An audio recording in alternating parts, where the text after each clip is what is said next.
भारत में पेश आया दिल दहला देने वाला वाकया, वीडियो वायरल। अस्सलामुअलैकुम नाज़रीन गिरामी। कुछ वाकयात हमारी जिंदगी में इस तरह वकूअ पजीर होते हैं कि उन पर यकीन करने का बिल्कुल भी दिल नहीं चाहता।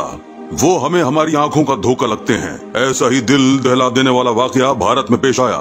भारत में माहीगीरों को साहिल समंदर पर ऐसी चीज मिली जिसने पूरी दुनिया को दंग कर दिया।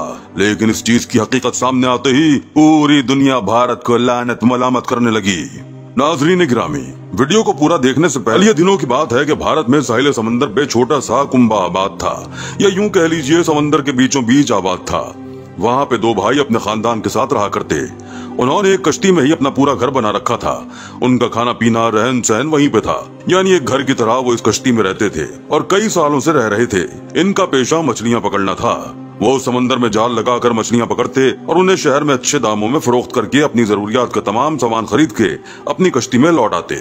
नाज़रीन गिरामी, इनका खानदानी पेशा माहीगिरी था। इन्होंने अपने बुजुर्गों से समंदर में बसने वाली और मखलूक के बारे में भी सुन रखा था, मगर इतने सालों तक माहीगिरी करने के बावजूद उन्हें आज तक समंदर में ऐसी कोई मखलूक नजर नहीं आई थी। वो दोनों भी जब शिकार करने के लिए जाते, गैर इरादी तौर पर वो समंदर में मौजूद अजीबोगरीब मखलूक के नजर आने के मुंतजिर रहते, मगर हर बार वो मायूस ही वापस लौटते थे।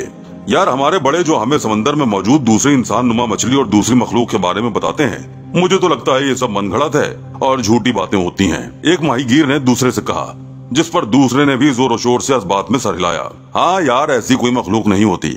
ये सब हमारे बुजुर्गों की मनगढ़ंत और झूठी बातें हैं। अगर ऐसी कोई मखलूक होती तो हम इतने सालों से मेहनत कर रहे हैं, हमारे हाथ ना आती, तब भी कम से कम हमें नजर तो आ जाती। वो मछलियां पकड़ने के लिए जाल लगाए अपनी बातों में मसरूफ थे और धीरे धीरे कश्ती को आगे बढ़ा रहे थे। दोनों बातें करते करते दूर तक निकल आए। हैरत की बात यह थी कि इनके लगाए हुए जाल में कोई भी मछली नहीं फंसी थी। छोटी सी कश्ती पर सवार होकर शिकार करने के लिए निकले थे। इतनी दूर आकर उन्हें अंदाजा हुआ था कि वो बहुत दूर निकल आए हैं और मौसम भी बहुत ज्यादा खराब था। मौसम किसी भी लम्हे पलट सकता था और वहाँ पर कोई भयानक तूफान आ सकता था। उन्होंने मछलियां पकड़ने का इरादा छोड़कर कश्ती को वापसी की तरफ मोड़ा, मगर तूफान आने वाला था। उन्हें समझ में ही नहीं आ रहा था कि उनकी रिहायशी कश्ती किस तरफ है। फिर अंदाजे से ही उन्होंने एक तरफ अपनी छोटी सी कश्ती को चलाना शुरू कर दिया। अभी कुछ ही देर हुई थी कि समंदर में एक भारी तूफान उठा। तूफान ने समंदर में तुगयानी सी मचा दी। कश्ती के दो टुकड़े हो गए। अब दोनों माहीगीर रस्सी और कुछ दूसरी चीजों के साथ पानी में बह रहे थे। माहीगीर होने की वजह से उन्हें तैरना आता था। उन्होंने एक लंबी रस्सी लेकर उसके सिरों को अपने अपने वजूद के साथ बांध लिया ताकि एक दूसरे से अलग ना हो।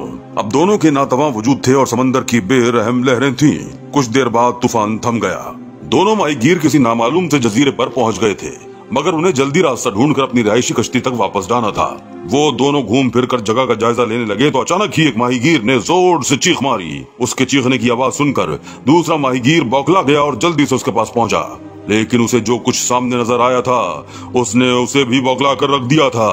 उसने भी एक जोरदार चीख मारी। कुछ देर तो दोनों डरते रहे, मगर फिर हिम्मत करके इस चीज की तरफ बढ़ने लगे।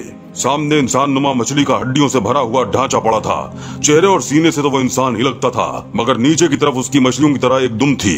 वो हड्डियों का पूरा ढांचा लग रहा था और बिल्कुल साकित पड़ा हुआ था। दोनों माहीगीरों ने जब उसे हिलाया तो वो मुर्दा हालत में था, मगर ये इनकी गलतफहमी थी। थोड़ी देर बाद वो हिलने लगा और ऐसा लगा जैसे वो सांस ले रहा हो। दोनों माहीगीरों ने उसे बांधा और अपनी रिहायशी कश्ती पर ले आए।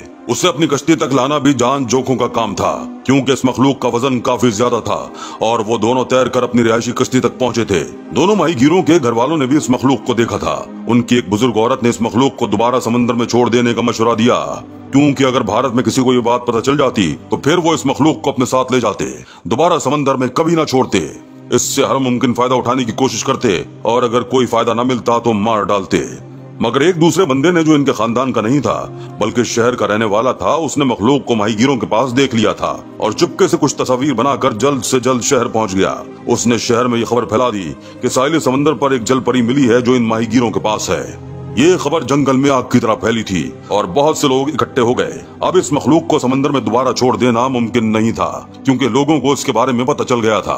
लोग जौक दर जौक साहिल समंदर पर जमा होने लगे और इस मखलूक के साथ छेड़छाड़ करने लगे।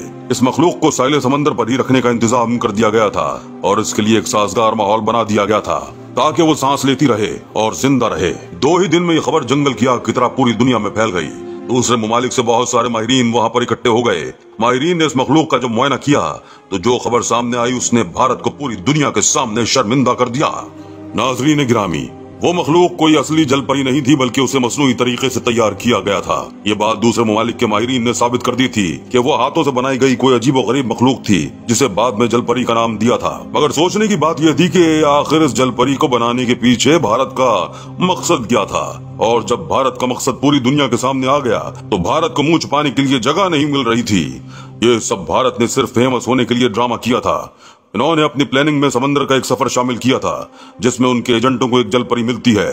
जल परी किसी बीमारी में मुब्तला होती है, जिससे भारत के डॉक्टर्स उसको निजात दिलाएंगे और इस तरह से वो फेमस हो जाएंगे। पूरी दुनिया में ये बात मशहूर हो जाएगी कि भारत से एक जल परी मिली है, जिसका इलाज भारत के डॉक्टर्स कर सकते हैं। भारत ने प्लानिंग तो बहुत ही जबरदस्त की थी, मगर उसे पूरी न कर सके और समंदरी तूफान की वजह से वो जल परी कश्ती में रहने वाले माहीगीरों के हाथ लग गई। इस तरह उनका सारा मंसूबा धरा का धरा रह गया। न सिर्फ मंसूबा नाकाम हुआ, बल्कि उनकी हकीकत भी पूरी दुनिया के सामने आ गई।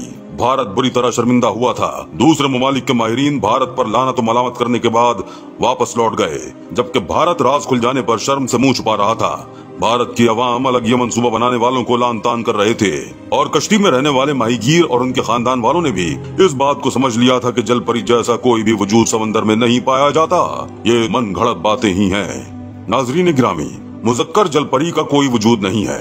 इस बात की वाज़ेह दलील यह है कि हमेशा जल परी का ही जिक्र किया जाता है। कभी भी किसी ने मुज़क्कर जल परी को नहीं देखा है और न ही इसके बारे में बात की है, जबकि अल्लाह ताला ने कुरान शरीफ में इरशाद फरमाया है कि हमने हर जानदार में से उसका जोड़ा पैदा किया ताकि वो उससे सुकून हासिल करे। नाजरीन गिरामी, अगर जल परी का कोई वजूद होता तो जरूर उसका मुज़क्कर भी होता और किसी न किसी ने भी उसे देखा होता, मगर ऐसा आज तक नहीं हुआ। लोगों ने सिर्फ जल परियों को ही देखा है। इससे यह बात साबित होती है कि जल परी का कभी कोई